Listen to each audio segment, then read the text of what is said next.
안녕하세요. 재미있는 비료 이야기를 전해드리는 천지바이오입니다.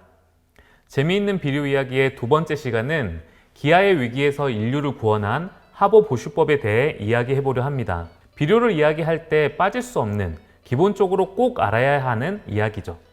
여러분, 요즘 신냉전시대라는 단어 뉴스 등을 통해 많이 들어보셨을 것이라 생각합니다. 미국과 중국의 무역 분쟁부터 러시아 우크라이나 전쟁 등 신냉전과 국가 간의 갈등으로 인해 무역과 물류에 큰 어려움을 겪고 있는데요. 특히 식량 부분의 타격이 매우 큽니다. 전 세계 밀의 20% 이상 생산하는 우크라이나와 러시아의 전쟁으로 인해 밀 공급을 하지 못하고 엎친 데 덮친 격으로 세계 밀 생산량 2위 국가인 인도는 이상 폭염으로 인해 밀 생산량이 급감하게 되어 국제 밀 가격이 천정부지로 오르고 있죠.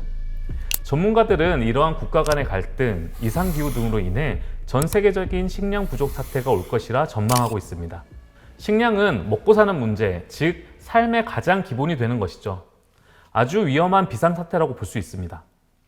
그런데 여러분, 지금으로부터 약 200년 전 인류가 식량 부족으로 인해 굶어 죽을 위기에 처한 시기가 있었다는 점 알고 계시나요? 그렇습니다. 아마 눈치채신 분들도 계실 텐데요.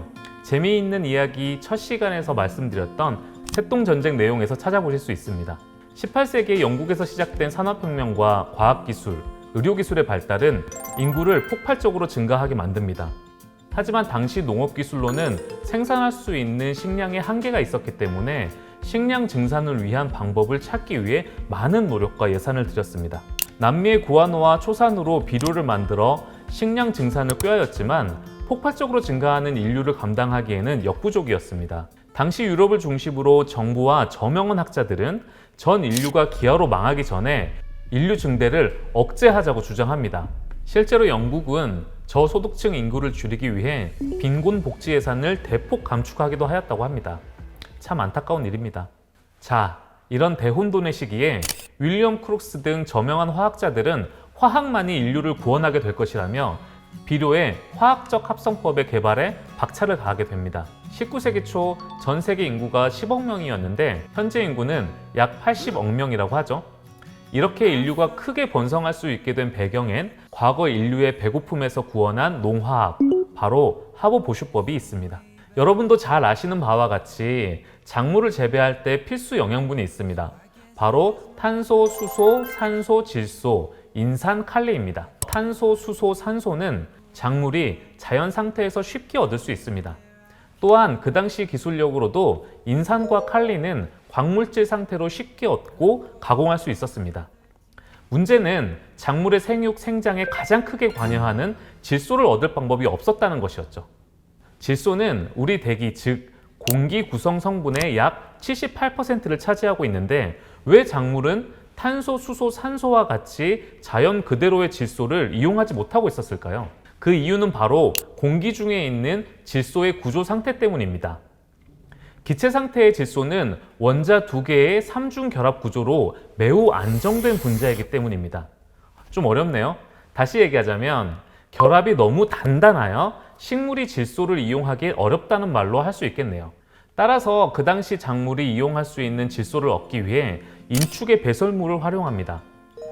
인축의 배설물에 들어있는 암모니아를 비료로 주었는데요. 이 암모니아에 들어있는 질소는 작물이 이용 가능한 형태로 되어 있었기 때문에 가능했습니다. 말씀드린 바와 같이 배설물의 질소만으로는 곡물을 대량 생산할 수 없었습니다. 구아노와 초산으로도 인구의 증가를 감당할 수 없었으니까요. 따라서 화학자들은 공기 중의 질소를 비료로 활용할 수 있는 방법 개발에 몰두합니다. 가장 중요한 부분은 단단하게 결합되어 있는 질소의 구조를 깨서 작물이 이용할 수 있는 상태로 만드는 것이었죠. 여기서 독일의 화학자 프린츠 하버가 등장합니다. 공기 중의 질소를 작물이 이용 가능한 상태, 즉 암모니아 상태로 만들기 위해 철 촉매를 사용하게 됩니다. 철 촉매를 사용하여 200기압 400에서 500도씨의 최적 상태를 찾아내게 되는 것이죠. 하버 박사가 발명한 암모니아 합성법을 널리 보급한 사람은 독일의 화학회사인 바스프사의 칼 보슈 박사입니다. 철 촉매를 이용해 암모니아를 대량 생산해낼 수 있는 실용적인 공정을 만들어낸 것이었죠. 드디어 화학사에서 가장 중요한 말인 공기로 빵을 만든다, 바로 하버 보슈법인 것입니다. 이후 비료와 농업기술은 비약적으로 발전하게 되고 현재 약 80억 명의 인구를 먹여 살리며 번성하게 됩니다.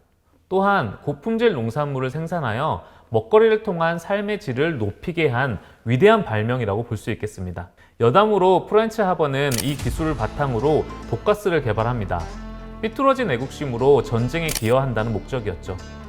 이 독가스는 1차 세계대전 당시 많은 사람의 목숨을 빼앗았고 2차 세계대전엔 유대인 학살의 홀로코스트에 쓰인 독가스의 기초가 되었습니다.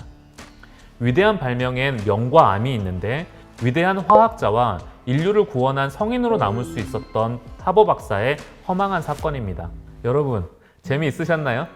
재미있으셨다면 좋아요와 구독 해주시고요. 다음 시간에는 무슨 얘기를 해볼까요? 작물 생육의 가장 기본이 되는 땅 이야기를 해볼까요? 그럼 다음 시간까지 건강하게 잘 계시고 다음 시간에 다시 뵙겠습니다. 감사합니다. 지금까지 재미있는 비료 이야기의 정한기였습니다.